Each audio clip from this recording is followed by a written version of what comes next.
I've got an itch I can't scratch, I'm missing a piece that completes a whole part of me, an open wound scar to see. Everybody come here, gather round, welcome to the freak show, the best in town. What the hell's wrong with me? I don't get along with anybody, honestly. I've been living in my own head constantly, thoughts jumbled round, think I need a new lobotomy. Wait, all these thoughts are too negative, I don't wanna get lost in the sedative. Gotta show them what I got, I'm competitive. You know I'm about to go off, I won't let them win, I'll take a stab. I wanna chase a bag, I wanna weigh, I can change all the things I lack. I gotta face the facts, I got a taste in that. Got me obsessed with the rest, I got an itch to scratch. Lonely now, I'll give up everything. Daunting all, if I can see my dreams, I'll make things right. 'Cause I'll do anything to make what a reality. Don't let go, don't let go.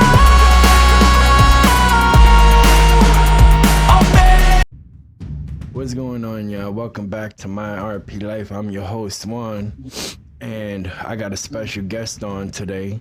His name is Eli from the YouTube channel Eli Family 1983. So you go check him out. He's got a bunch of awesome videos up there. And also check me out. If you're new here, like, share, and subscribe, and hit that thumbs up, while you're listening to this podcast.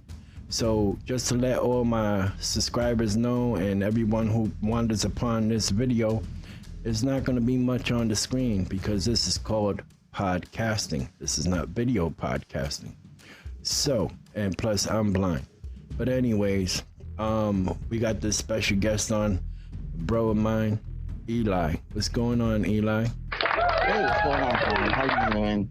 I'm alright, brother. The struggle's real, isn't it? Oh yeah, and we're gonna definitely talk about, this is part 2 for y'all don't know. For those of y'all who don't know, check out the first one of Eli Family 1983 that we did a podcast about a month ago. So check me out on Spotify and all the other platforms where you listen to your podcast on, y'all. So Eli, how you feeling today, bro? Okay, a little bit tired. I had a long day yesterday, but other than that, I'm good. All right, God's good, and right. I'm hanging in there, and That's right. You wanna do a little prayer for everyone? yeah, let's do this. All right, go ahead. You gonna start it? Yes. All right, go ahead. Let me hear you. All right, God, as you hear my second testimony on stuff that I went through, please, I only want to educate those and others that you're a good, loving God, and you only care about us, and you always you give us our strength to carry on with life, but to love one another. And also, I want to share my testimony to others that believe in my journey and are there to listen to it. Amen. Amen. And for those of you who don't know, who hasn't listened to the first podcast, which y'all should go check that out, Eli passed away from COVID and on his way to the hospital, and was revived, I think, about 2 times, right? Or 3 times? Yes, 2 times. 2 times. And this is going to be part 2 of his story. And we're just going to listen in, and I'll tell him some questions as we go along. And you got the floor. Okay, where to start? Well, I mean, like I tell everybody, COVID's real, and it's not a joke.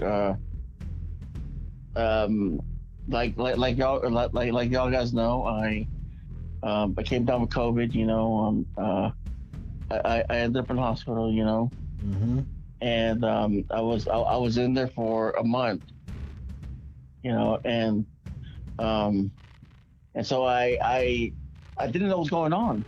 Right. All I know, I was going down this whirlwind, Mm-hmm. and seeing feeling everybody's life, just going like 100 miles an hour and in the speed of light, Right. But to me, I was going slow, Mm-hmm. but I was speed of light. And I remember landing on the floor and seeing the hospital room, and I mean, I remember, like just seeing the cross in the wall, that's what gave me comfort, seeing that cross. Right. And I remember, like just holding, just I was in a fetal position, and all these voices were just like, they don't love you, you're gonna come with me, and and all the deep voice, it was just going on and on, like they don't love you, they don't care about you, you're not gonna go anywhere, and blah blah blah blah, and that's what made me feel like lonely, despair, everything all above, and you could feel it vibrate in your bones and everything, You talking about when you first got there? Yeah, when I died.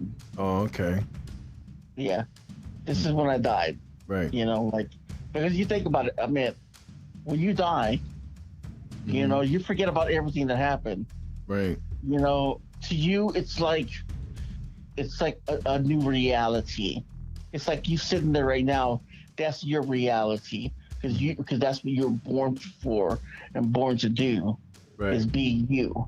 So when you're in a second reality, you're there, and you know why you're there and what's the reason for it. Mm-hmm. And that's how I felt. I felt that was my reality.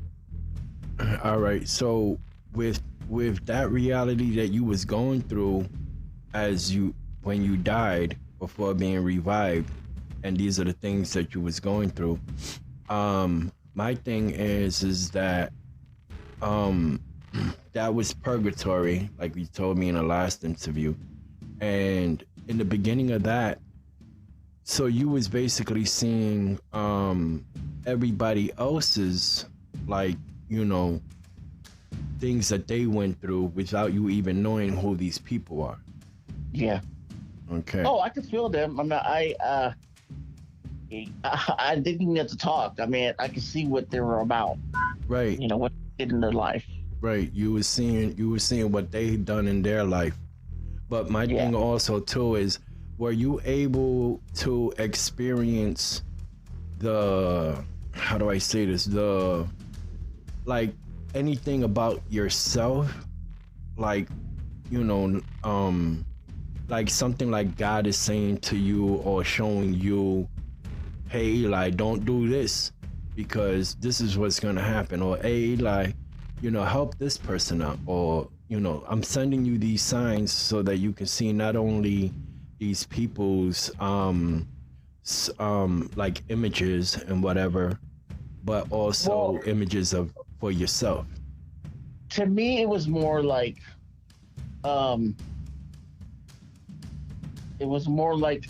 me, how I was in the hospital, what was going on with me medically. Mm-hmm. And I didn't know it was an event. I didn't know how to do a trade. I didn't know none of that. And yes, I mean, I don't know.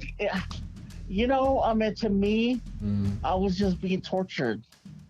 Yeah. And yeah, sort of thinking, hey, you better straighten up or you're gonna end up back there.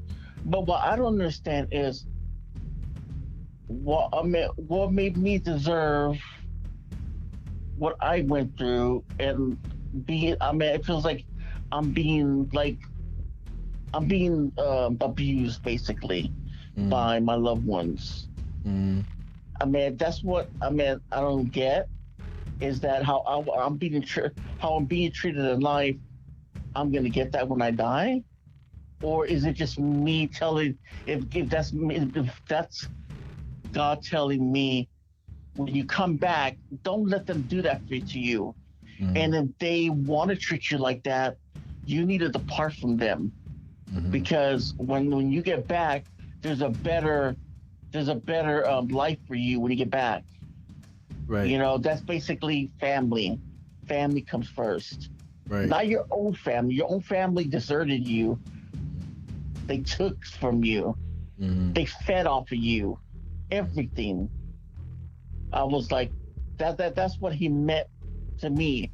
But for me to go through what I have now, I had to go through purgatory. I had to it's basically a waiting room for God to say, okay, he's been tortured enough, or if not, then he's more um like he can go back, because we know that if he comes back, he don't have to suffer anymore Mm-hmm. by those Because you already saw the everything. real. Yep. Yeah, you already saw everything, and when you was stuck there in purgatory, you saw the good and the bad. You know, you Oh yeah. yeah. Like yeah, like those people that hurt me. Mm, You know what I mean? Like, I felt they were there. I didn't have to see them. I mm, mean, I seen my mother and my sister, but my older brother and my ex and some other ones, mm, I knew they were there. I felt them. I could feel their energy. I could feel it's weird, but I can feel it. mm. I could feel every person that was there. Why they were there, who knows? What Maybe. in the hospital with you or during Yeah, purgatory? they were constantly there. I could see them. I Oh. mean, even. Oh, so you even- was having out of body experience too? Like you was able to see them physically, right? Yeah, man. Like, Mm. I feel like I feel like my life is basically put out and open, everything I did, and that's how it was in life.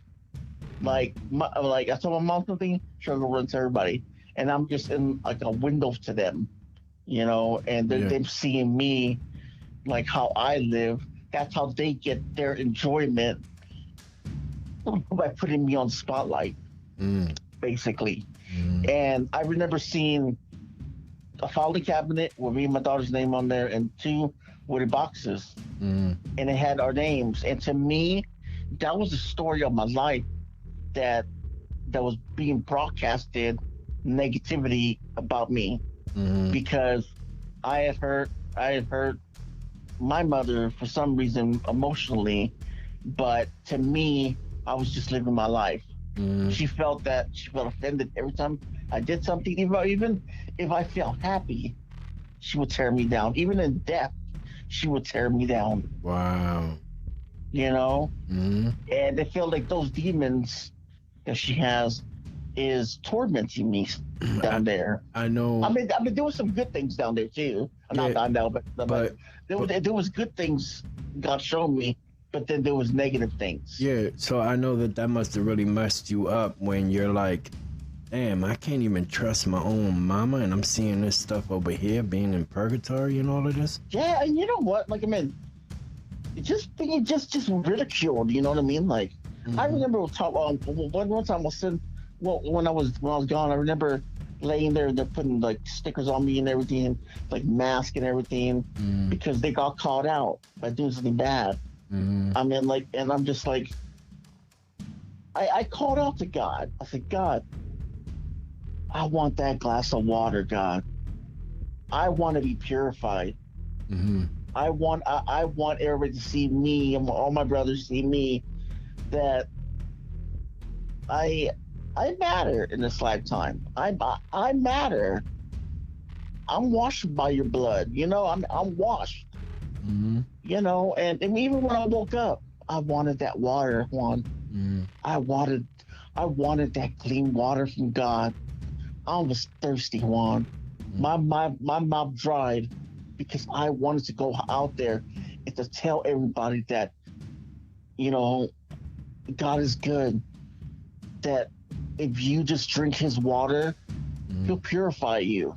Right. But for me to be purified, I had to let those ones that I really loved Mhm, and that really deceived me mhm. go. Right. And I mean, I feel like, I feel good when I'm away from them. I'm sorry. Mhm, I mean, like, every time I do talk to my mom occasionally, mhm. and what she does is always throwing something negative at me, Yeah. And I'm just like, you know what I do? I say, God loves you, bye. Yeah, that's a shame that you got to go through that, especially with your mom, Yeah. because And- that's and your mother. holidays are coming up too, Juan. Yeah, I no, mean- I get it. Yeah. Sorry about that. No, go ahead. Um, And So holidays are coming up. It was always something. Like it was always, when I was hanging from those rafters, whatever the little pipes, getting tormented. I could hear my mom was like, "Oh, let's go in this bank. How do we go in this bank? What can I do? Oh my God." Yeah, she was taking advantage of you while you was laying there in the hospital. Yeah.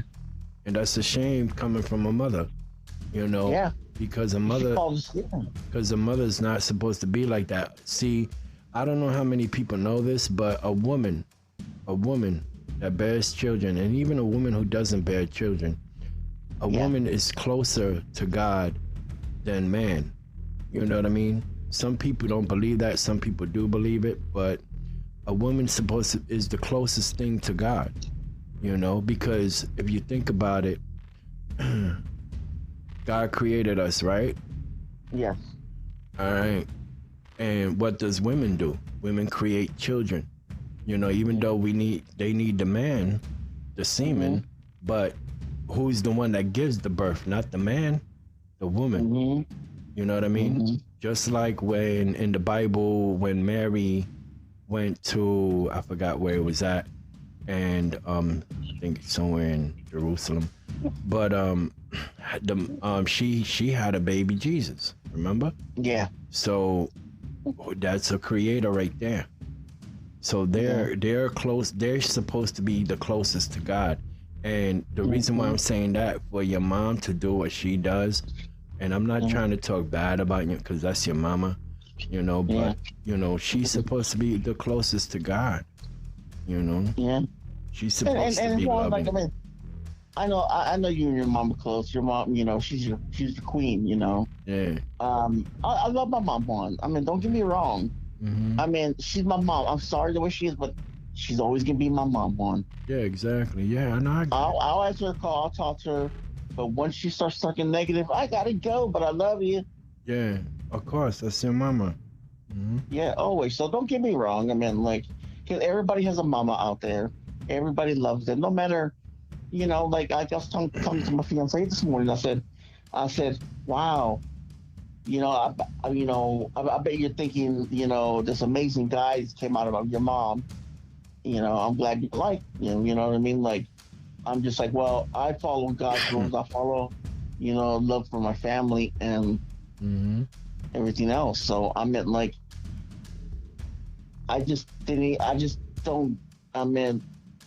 God showed me a lot. The whole time I see them in my afterlife, trying to start BS basically. When they transferred me to the farm, because I don't know why. All I know is this bigger lips lady. She was nice. She came at me, and it was like a 3D throat, and she was all like, "Hey, we're going to assert this. We're making you throat because something went wrong. The sickness got corroded your throat." And then there was a young female in there, but I feel like I knew her somewhere, but I didn't. And then I remember them bringing in equipment and everything, and I was watching TV, but I wasn't. And so all I know, I was like, I can't. She goes, "Hey, you want a popsicle?" I was like, "Look, I can't have anything." That's what the doctor says, and I didn't know what was going on, And all of a sudden, like, my mom storms in. "You didn't tell me my son was here." And then my sister making a big deal about it, taking her to the side, and my mom was like, I was coughing too, bad. And was this during purgatory? Yeah. Oh, okay. Yeah. Wow. But I was in the farm. Right. And every time, when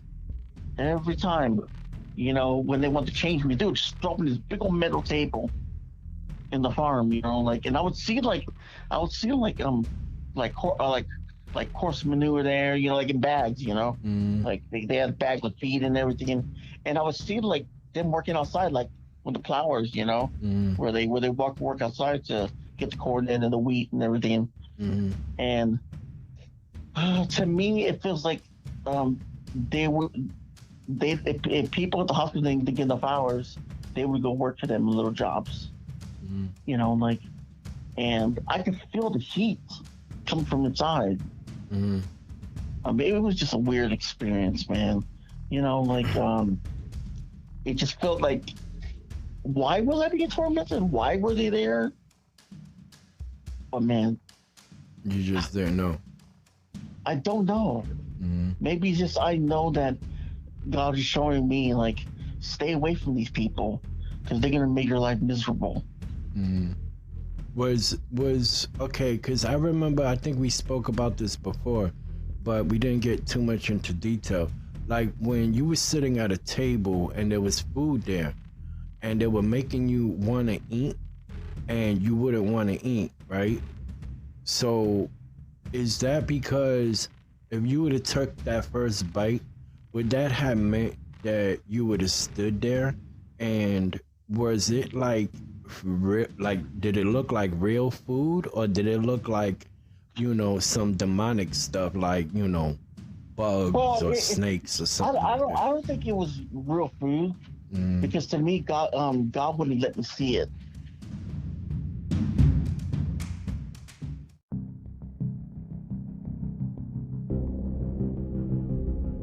I could smell it. I could almost taste it. Mm-hmm. But it was like God was just like, not now, like telling me. And I mean, I had no hunger there. I had no thirst. Mm-hmm. I mean, I had thirst, but it was just the thirst of life, the thirst of knowing, Right.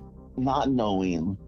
You know, you knew where you're at, but I didn't. I mean, honestly, I thought I was just, man, I don't know what was going on. Like, I was just like in shock. Wow. It's sort of when someone's about to throw a punch at you, you know, and you're like, whoa, you know what I mean, like that. You don't know what's going to be coming at you, you know. Man, it's the feeling of what's going to happen next, you know, and Right. trying to escape. You find any way to escape from the situation you're in. You know how? And Oh, I'm sorry. Go ahead. go ahead. So you know how when you were switching over to different people's lives, like we spoke before, and they were showing you images of, you know, because you were standing there and you actually see everything. As you like switched over to another life or another segment of someone else's life, like, do you remember the TV show? Did you ever see like Star Trek? Well, no, I it's kind of crazy. Like, I But remember, no, all right, because what I'm trying to get to is that, you know how on Star Trek when they go into warp speed and you see the stars fly by really quick. So was it something like an image where it's like you're standing there and you're seeing everything that's going on at that moment, and then when you get pulled away, it like disappears, or it like warps into like a different image? well, to me, it was darkness. To me, it was in a second. I remember the other one, like, it was more like a speed of light. Speed of light You heard type thing. you heard like a, you know what I mean? And it was like a quickness, like a speed of light. But you can hear other people, Right. you know. And the second one, when I was going, when I was, one second. Yeah.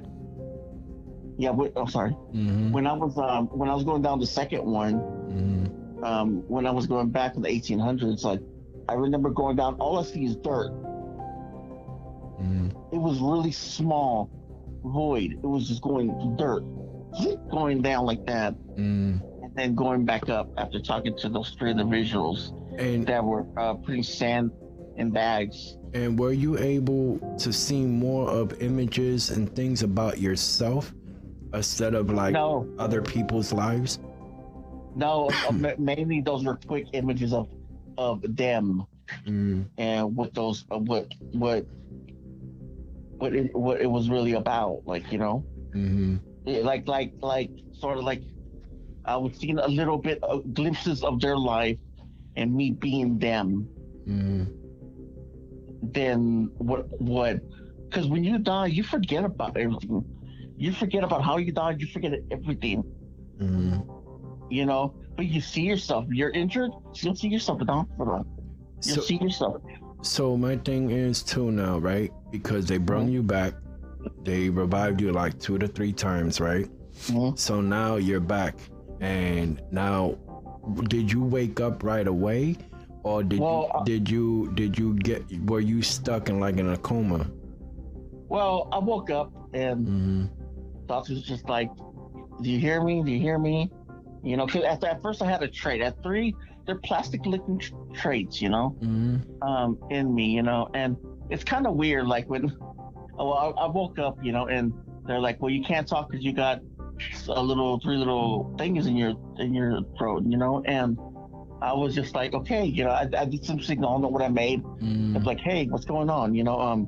So then they're telling me what happened and everything, but going more into that, when I was gone, they showed me an image of me getting hit by a car going out the grocery store, and I was told in an image that I died in the car, like got hit by a car from that store. So I had thought I died because of that, or I was in the hospital, you know, and I was deceived. Yeah, because you didn't know it was for a coma. Yeah. I mean, for COVID. Yeah, and I know I was in a coma because with all, you know, in the vent and everything else. And the weirdest thing, I knew the trait because they told me about it. Well, when I was on the other side, I remember them speaking to my mom, sister, and brother about it. You know, because I had known to speak on my behalf. Right. They didn't let my fiance talk because they were.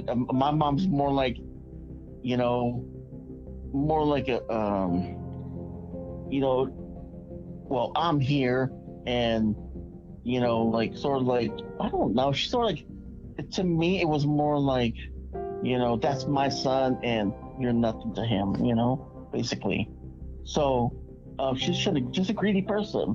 So, anyways. So I wake up and I look at my mom, like, you know her? And I was like, to me, it was more like a red flag, like stay away from me, you know? Wow. And I was just like, I just jumped back, you know? And they're like, oh, it's okay. My mom, I think probably my mom left, you know, and,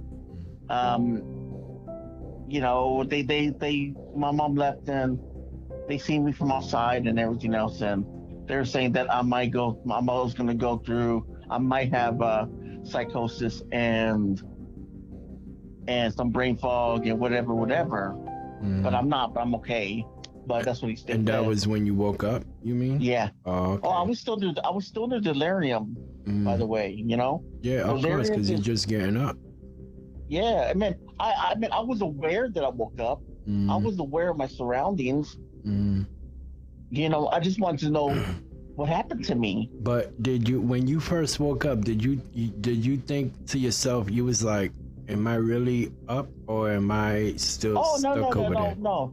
I was aware. I was aware of everything. My left arm I couldn't lift up much. My right leg was weak, you know. I remember the first I woke up, they're like, you want to watch TV? Let me sit you up. And they had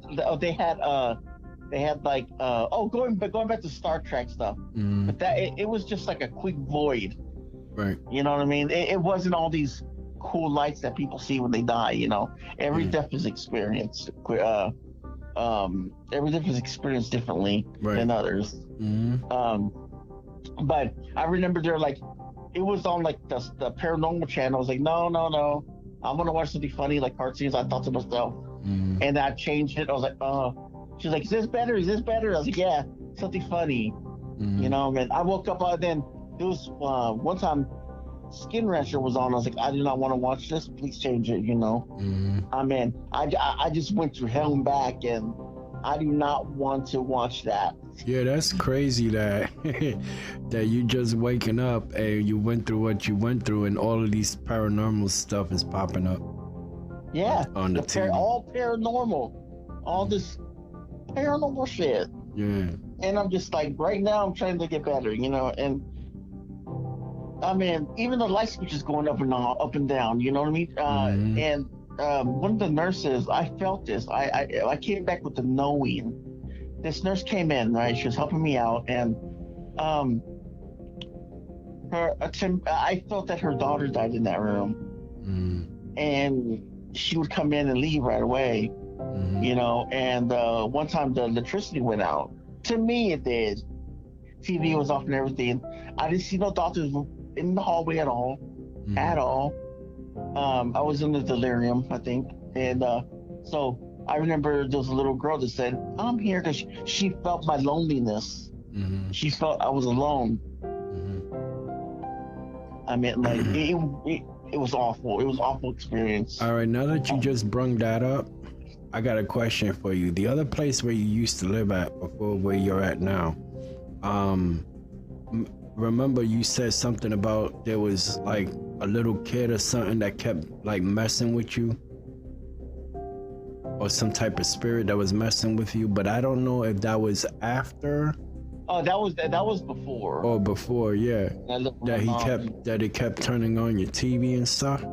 Oh yeah, that was before COVID. Oh, okay. Like my mom's, like, that was a weird house. I just think because of all the negativity I was at, you know. You could feel the negativity. You could feel, yeah. And my next question for you is that we spoke before about the Native American, that you said that you seen a Indian, Native American, okay. A Native American that you saw while being in purgatory, and he was trying to tell you something or show you something, and then you researched it on the internet. Yeah. All right, so I want to hear that. Okay, give me a minute. I'm gonna try to read on. Well, because I was on Twitter. One afternoon, and I came across a little picture thing, you know, like let me see if I can find it. Give me a second. Yeah. I want to put it word by word instead of make. Oh, here it is. Okay. There's an entranceway. Okay. There in Sedona, Arizona, there's an archway standing in the middle of nowhere that some have called a gateway to God. According to the Native American folklore, people have always walked through this. Walked through this fascinating rock formation, immediately disappeared. Theories about this legend range from it being a time portal to it being a gateway to heaven or alternate dimension. And this is just like it was a rock, but it was a crack in the rock, and you could see like green grass, greener than green, and there was a formation of rocks further on. So, in that story, this is when I was dead. Okay. So I walked up to a Native American. He was standing there. He was just doing his thing, you know, like he was just, and he sat me down. And when he sat me down, I looked at this rock wall, and it crumbled. And I could see rivers. I could see rivers bluer than blue. I could see green and everything. That's cool. You know, and trees, and he was telling me stories. I don't know what, but he was just telling me stories that I cannot say, but it was a beautiful story. And I remember behind me there was another river. It was a little tiny river, like you could actually walk in there with your feet. But there was this old boat, like an old 17th century boat, and there was something flying in the air, you know, and it stood in time. It wasn't doing nothing. And I remember it got colder, and the Native American lay back on a slab of rock, and he died. What? It got colder. It was rock. It was cold. Man, it was cold. And then all of a sudden, this female with dark hair came in with some food. I don't know what it was, sandwiches, I don't know. I smelled it. I was hungry. And she looked at me sort of like, you got to go. So then I go out. It's kind of silly with those cameras. on the outside, on the rock, the outside, where people see it and go. But to me, it feels like if I would have stayed there, I would have gone to the other side. Hey. If I would have crossed that, and I don't know if it's a landmark I should go look or find. I don't know.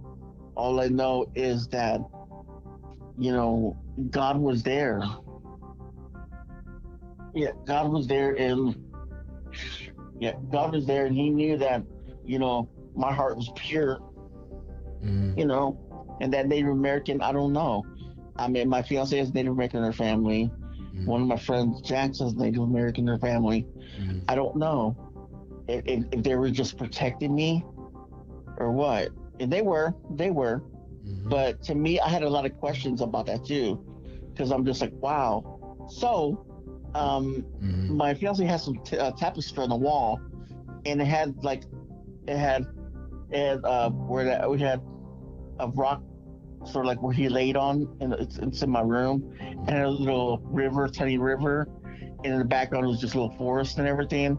There was something flying in the air, and she had this when she was a kid. That tapestry. And you never seen it before? No, she just hung it up. She just gave it to her. And remember, I was mentioning the what's it called? Oh, the farm and everything, and outside. In the back of me, just horses in the background, and you see a little farm. It was painted. It was just drawn in there. It was like a tapestry. What? Yeah. And my fiance bought another tapestry. It has a river.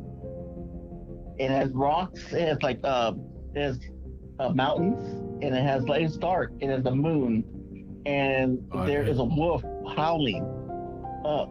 And that that little rock the wolf is on. It's the same formation how that Indian was laying on that rock. That's so cool. You just painted a crazy picture for me. Yeah, and I mean, I'm looking at it right now. I mean, it's a wild experience like that, Like, I'm gonna see these things, I remember going back to when I was laying down there. There's two doctors that found what was wrong with me, and they thought it was brain surgery. I was gonna have brain surgery. Looking up, seeing all these knickknacks on the wall. I mean, there was a lot of knickknacks of everything. Like everything. And you know how they describe layers of hell? It was like that. There was a lot of them like that. And so there was a chandelier, a round wooden one, right? And so let's say, okay, I got a COVID and everything else, and my fiance's brother got married, right? And we're outside, right? And this is when I'm alive. And there's just vision. So I was out there, and they got married, and all of a sudden, like, there's that chandelier I seen when I was dead.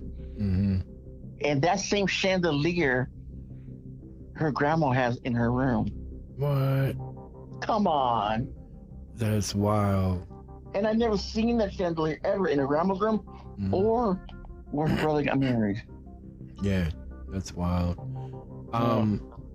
So, hold on, I don't even know. You want to keep going?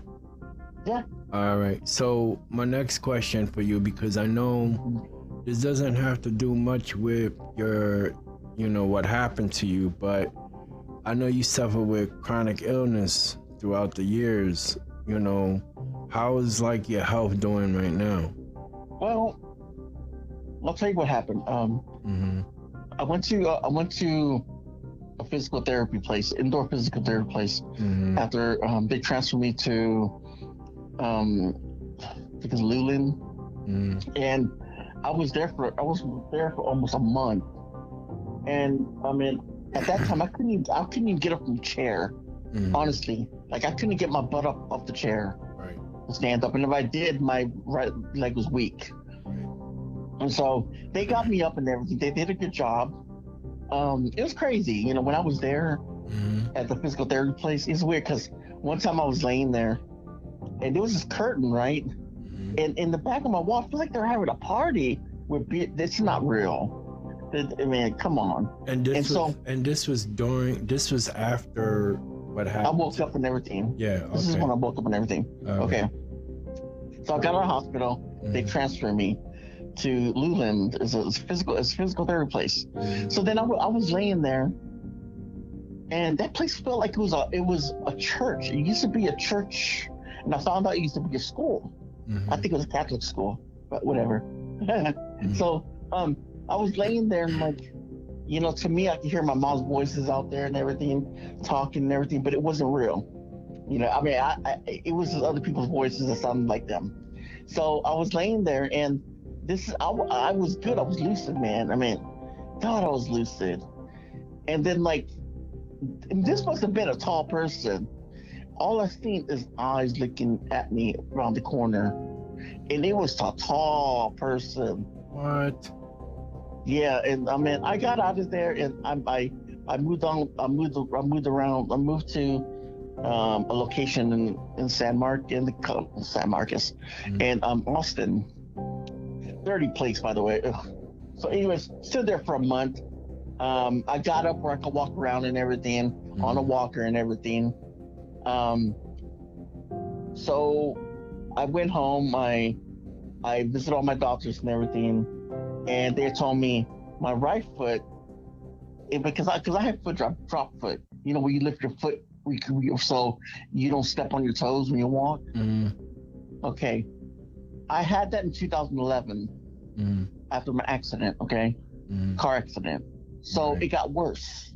My right foot, if I walk on it, it's okay, but if I don't pay attention, I could break my ankle by walking on it. So they had me on this black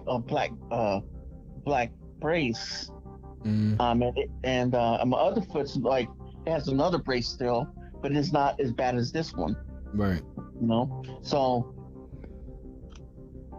I came down with diabetes, diabetes 2.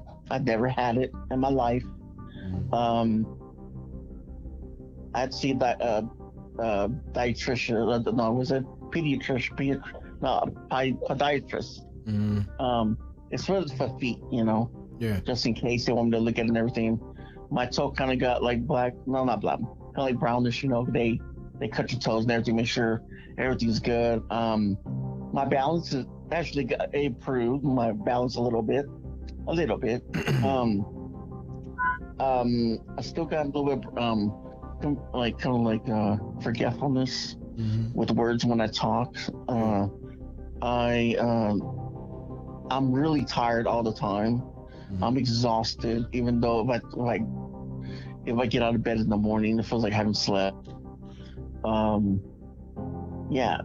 basically it's just like, you know, like I'm more disabled than I was when I was out. I mean, I'm going to physical therapy. I'm gonna go see a new doctor soon. He has all these appointments set up for me.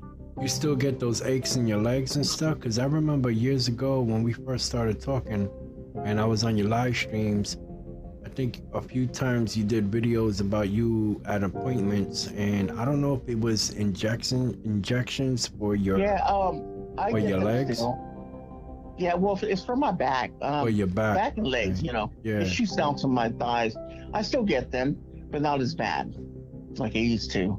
So you got to keep control of your diabetes, because even though you're not a smoker, but the diabetes will mess with your heart, and also if you're overweight, you can have eventually get clogged arteries and stuff. So that's something I had to learn that the hard way. Yeah. But it's rough, because I mean, like, you gotta eat like certain things. If it gets high, you gotta stop. There's something that you're doing wrong. yeah, because with diabetes, person who doesn't have diabetes can eat whatever, as long as they, you know, keeping themselves healthy by working out and whatever. But with diabetes, everything you used to like that you used to eat, you can't eat it no more. Uh, You know. well, like me, like I mean, I got a bag of candy in there. I'm not gorging on it because that's because of my sugar goes low. I Yeah. gotta eat that or a regular soda. Right. I Yeah. eat some diet soda, maybe some Kool-Aid, but with hardly any sugar and some coffee.